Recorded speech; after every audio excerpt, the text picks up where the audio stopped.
Jangan lupa subscribe. Jangan lupa subscribe. Assalamualaikum warahmatullahi wabarakatuh.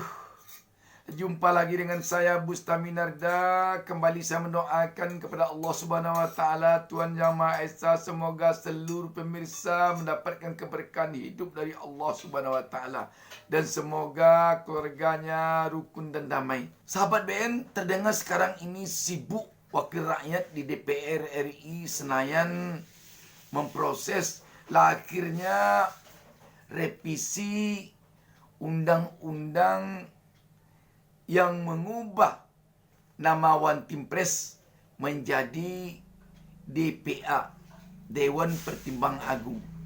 Menyebut DPA tentu mengingatkan kita kembali kepada era Orde Baru. Sebab di era Orde Baru itulah adanya DPA, Dewan Pertimbangan Agung. Pemirsa, revisi Undang-Undang One Team Press yang dikebut dalam tempo yang sesingkat-singkatnya membuat publik tentu curiga ada udang di balik batu alias ada kepentingan dari pihak tertentu. Urgensi dimunculkannya Dewan Pertimbangan Agung pun dipertanyakan.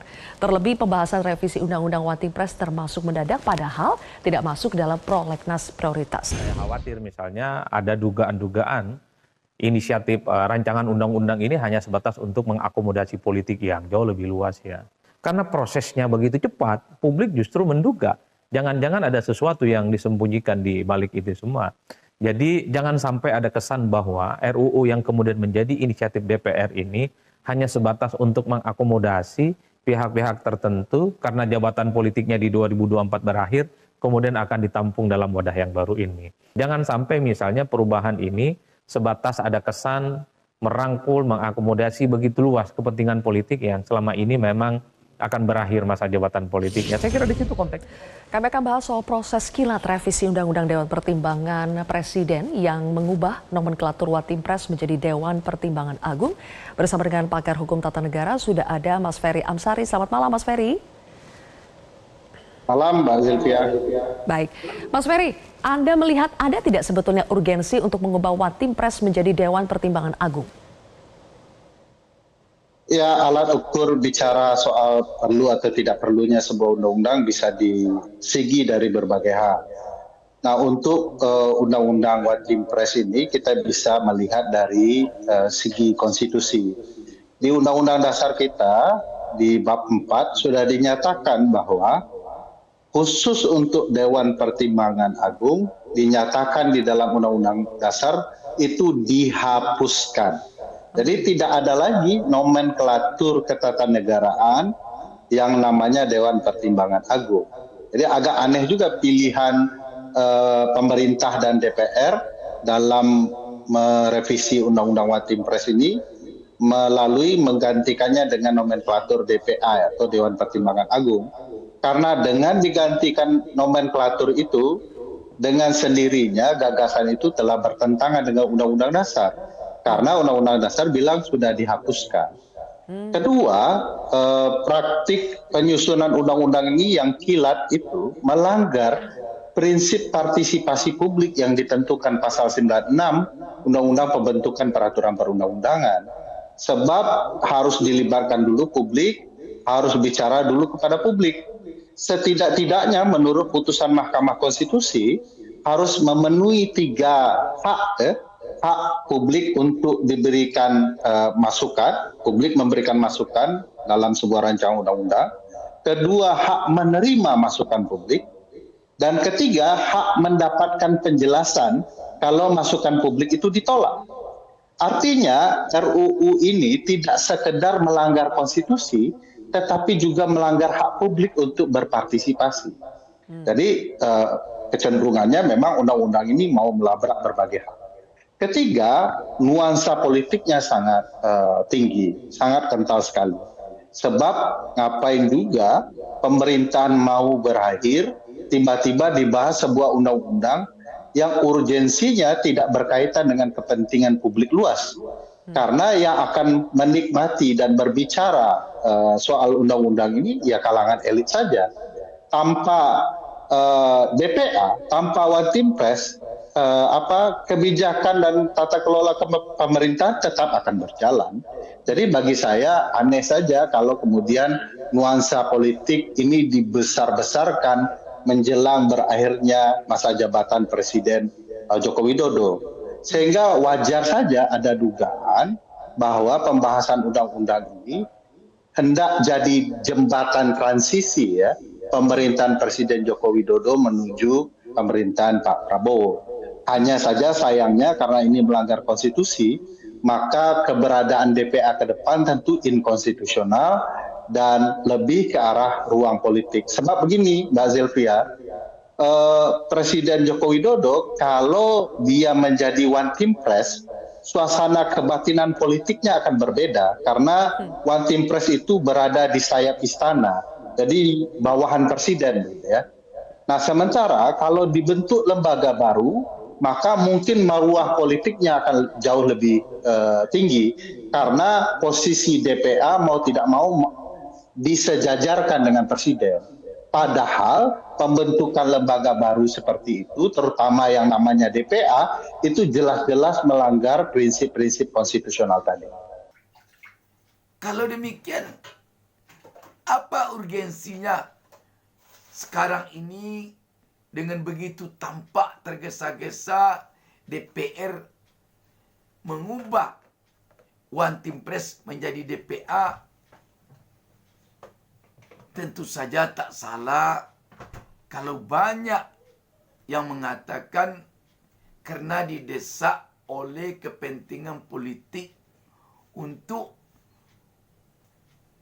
mencarikan kursi Presiden Joko Widodo yang tak lama lagi akan mengakhiri masa jabatannya. Kalau kursi One Team Press yang diberikan kepada Joko Widodo nanti sehabis masa jabatannya di presiden, tentu dia turun. Jadi anak buah presiden dia. Tapi kalau kursi DPA yang diberikan kepadanya, tentu gezahnya sama dengan dia dulu menjadi presiden. Sebab DPA sejajar dengan presiden. Apalagi nanti kalau Jokowi menjadi ketua DPA. Dan kita yakin kalau Jokowi nanti menduduki jabatan DPA, dia akan menjadi ketua DPA. Jadi kalau begitu, untuk apa sesungguhnya DPR mempergunakan hak inisiatifnya melakukan revisi terhadap undang-undang ini? Tentu untuk kepentingan agar jangan sampai nanti Jokowi setelah berhenti jadi presiden kosong kedudukannya. Kalau demikian, apakah penggunaan hak inisiatif oleh DPR sekarang ini benar-benar bersih 100% inisiatif DPR? Apakah ini ada pesanan dari pihak tertentu? Apakah dari pihak penguasa agar DPR mempergunakan hak inisiatifnya untuk merevisi undang-undang tentang One Team Press ini, yakni Undang-Undang Nomor 19 Tahun 2006. Kalau DPR berdasarkan pesanan atau berdasarkan perintah mempergunakan hak inisiatifnya, ini setali dua uang agaknya DPR sekarang dengan DPRD baru. Kalau DPRD baru orang menyebutnya tukang stempel. DPR sekarang ini apa yang tepat namanya ini?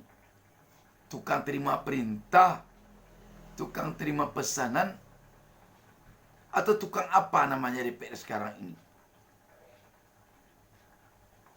Sedangkan yang diharapkan DPR itu bekerja memang berdasarkan pesanan, tapi berdasarkan pesanan rakyat yang diwakilinya, bukan berdasarkan pesanan orang yang ditakutinya. Yang ditakuti DPR itu harusnya rakyat saja, bukan penguasa, bukan pemerintah, bukan eksekutif. Sebab kalau DPR itu bekerja berdasarkan pesanan, berdasarkan perintah eksekutif misalnya, maka DPR itu sudah keluar dari amanah yang diberikan rakyat kepadanya. DPR itu punya 3 kewenangan atau 3 hak. Satu di antaranya hak pengawasan. Kalau DPR merasa di bawah eksekutif, merasa di bawah penguasa, bagaimana dia lagi akan bisa melakukan pengawasan? Maka dia memang wajar kalau setiap waktu menunggu perintah saja dari eksekutif. Buat undang-undang ini, buat. Revisi undang-undang ini, revisi.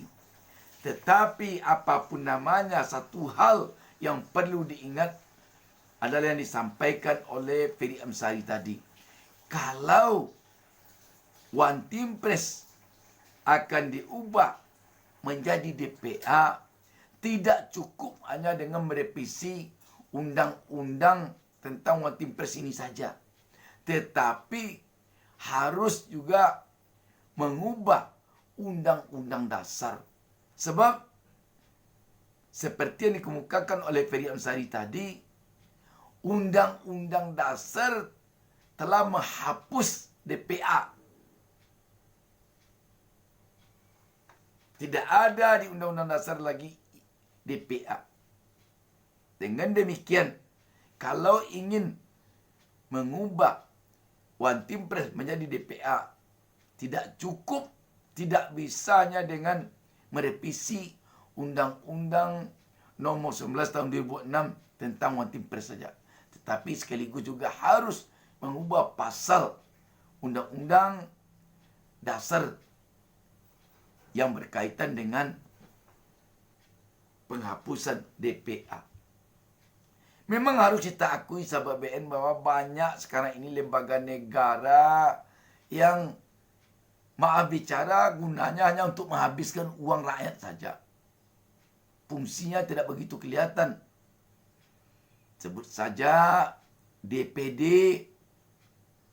sebut saja MPR. MPR malah ada yang mengatakan nyari sama dengan event organizer. Hanya acaranya 1 kali 5 tahun saja yang kelihatan. Ketika acara pelantikan presiden wakil presiden.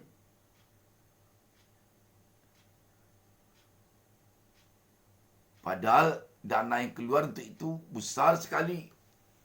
DPD pun tidak begitu tampak gregetnya. Padahal dana untuk itu besar sekali. Kalau kita lihat ini, prinsip efisien dan efektif dalam penyelenggaraan negara kita masih belum lagi maksimal. Apalagi DPA ini nanti kalau benar bahwa anggotanya tergantung kepada kebutuhan atau keinginan presiden. Ini tidak terbatas ini. Berapa saja yang dibutuhkan oleh presiden, yang diinginkan oleh presiden bisa. Tidak salah kalau ini juga diartikan oleh rakyat untuk kepentingan politik, untuk kepentingan orang-orang buat pembalas budi. Tidak ada dia kerja, dia dulu berjasa memenangkan paslon ini. Tapi di mana dia ditaruh aja DPA. Berapa banyak DPA, berapa dia bisa aja masuk. Berapa yang belum dapat kursi, masuk aja. Sama juga dengan komisaris. Komisaris di BUMN kita lihat itu tak lebih dari hanya untuk bagi-bagi jabatan. Hanya untuk balas budi. Pokoknya jadi komisaris. Pokoknya. Betapa menyedihkannya kalau uang rakyat dijadikan seperti ini. Yang bayar pajak bukan yang menempat-nempat ke itu saja. Rakyat bayar pajak semuanya. Alangkah enaknya dia.